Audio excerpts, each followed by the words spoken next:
This program is brought to you in association with First National Bank of Botswana.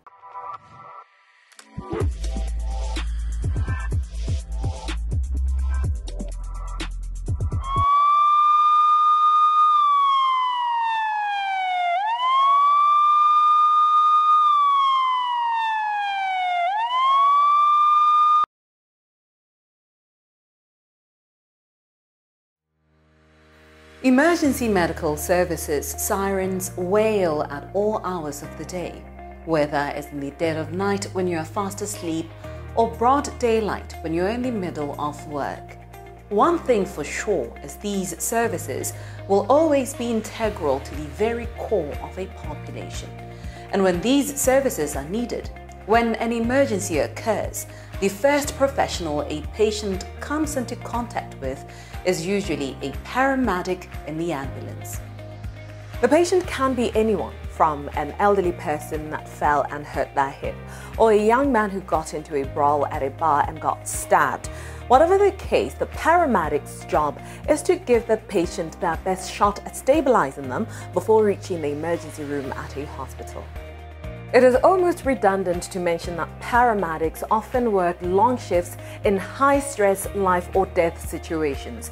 Due to the physically and emotionally demanding nature of the job, these professionals are frequently burnt out. Welcome to First Issues, where tonight we peep into a day in the life of a paramedic. Our paramedic guests are Nkemetse Ramolwane and Thapelo Ndingisanyo. Both paramedics studied at the Tekanalo College before joining MRI 4 years ago. Nkemetse is the sixth of 7 children. His job entails medical and trauma support. Thapelo comes from a small village up in the north called Matsitama, but she currently resides in Gaborone. She is from a family of 6, with her being the last born. She shares that she has been under the care of her older brother since the passing away of their mother in 2002, when she was only 6 years old. Tonight, we find out how our guests figured out that working in the emergency medical services was what they wanted. I think 9 years back, that's when I met MRI. Back in the village, from my home village in Matsitama. That's where I first saw MRI. I was just fascinated by the uniform. I loved the uniform, I loved the ambulance, and then I decided to approach them and I asked, how can I become one of the paramedics? They told me I need to go through training and school, so that's how I ended up being a paramedic. And today I'm lucky to be working here at MRI. It's actually a dream come true. Well, for me, I had a passion of helping people who are in need. I'm passionate about my job. I'm passionate about helping other people. I'm so passionate about saving lives. I get so much satisfaction after helping other people. It makes me happy. Every job, expectations tend to be vastly different from what the reality actually is. How did these two find their experience? My first impression about the job, I thought it was going to be exciting, fun, and driving at the high speed, maneuvering around the cars and whatnot. To be quite honest, I expected this job to be quite fascinating and fun, exciting. But, you know, it turns out to be something different. Some cases, not all cases, are not fun, exciting. In some cases, you'll find that you'll be responding to an accident scene where you find your family member or your loved one. You know, obviously things changes when you get to see your family and loved ones, but all in all, you have to treat the patient. You need to prioritize on saving the patient's life and send them to the nearest health facility, despite how you feel at that time. Life in itself can be marred with challenges that need to be overcome. The same can be said about our jobs. What unique challenges can our guests speak to regarding their profession? Well, there are quite some challenges in my line of work. First, I'll start with the social life. You know, as a paramedic, you get to miss out on life because most of the time you're working on weekends or you're working at night shifts. For instance, you're called out for a call at 3 a.m. You have to leave your kids, you have to leave your husband. You can imagine you'll be stressed. Did they have enough food? Did they have their supper? In the morning, they have to go to school. Who prepares them? You understand? So there are a lot of challenges with becoming a paramedic. We tend to sacrifice a lot in terms of social life. at times you're out with the friends and you've been called out for a case, so you have to leave the room and attend to the case. In its nature, the life of a paramedic can be quite uncertain and to some degree chaotic because of how emotionally, physically and psychologically taxing the job is. Fortunately, our guests speak of how access to counseling support services helps them deal with all the chaos. That's right.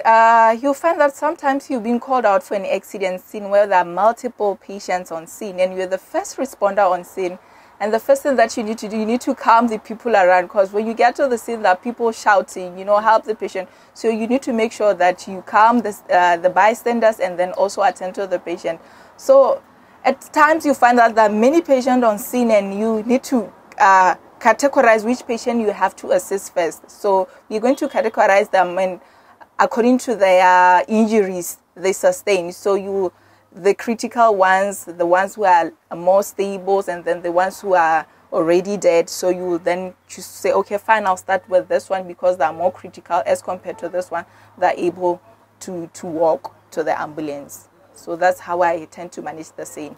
Lucky enough, we have a mental practitioner where I work in MRI. So after this type of cases, you go and see a counselor. You distress. You tell them how the event went, and how best you can, help you to resolve from seeing that traumatic event. And also, I do a lot of exercising that helps me to relax a bit and forget about what happened during the day. That also has been a strategy that I use to overcome those traumatic events. While on the drawbacks, what misconceptions are there about this line of work? Between the paramedics and the first aider. But with the paramedics, we did a lot of training. So you have the level the paramedic, you have the basic life support, intermediate life support, and advanced life support. So the training, the clinical attachment, the simulations where you deal with the real patient, or assess there are a lot of misconceptions about my job. People perceive paramedics as just ambulance drivers, but it's more to that. Being a paramedic, you have to go through intensive training, intensive study for you to be able to actually help the patient. So it's not just ambulance drivers. And they think that when the paramedics are putting their sirens and lights, they just want to dodge the traffic, which is not true. You find that it's actually a real emergency, and it could be your loved ones, it could be your mother, it could be your child, God forbid. So people must learn to navigate, and they need to pave the way for the ambulance so that it reaches the hospital well in time. Remember, time is critical. We can acknowledge the challenges while also celebrating the rewards. What can Thapelo and Unkemete speak on as some of what brings them satisfaction and joy within their profession? The most rewarding thing about my career is, first of all, I'll say it's a dream come true. From seeing the paramedics back in 2013, loving the uniform, loving the ambulance, and now finally becoming a paramedic, it's actually a dream come true. And helping the patient, the satisfaction that I get from people, just appreciating the service that I have provided to them just makes me feel good about myself. So I'll say it's the most rewarding career one can venture into in future. Well, ga gona se bese se itumedisang moraga go bona gore o kgonne go save botshelo jwa motho mo emergency settings. Tota hela nna ke tsela botshelo jo neng ke bo batla. I'm working a profession e neng ke batla. At the end of the day, I'm living my dream. Both our guests have been active paramedics for 4 years. So what does the next 4 years look like? For the past 4 years, I've been working as an intermediate life support. So right now I'm looking forward to work as an ALS, which is a high level from what I've been working for. So with the ALS, we'll be working more on doing a lot of critical patient and doing ICU transfers. There are quite a lot of career progression in my line of work. Giving example, one can work in the emergency operations center as a coordinating agent that is taking emergency calls and dispatching the right level of crew. One can become a facilitator, that is a trainer teaching health courses that we offer at MRI. one can decide to become a flight paramedic or a critical care paramedic. But I personally would love to be a facilitator, which is I'm currently working on it.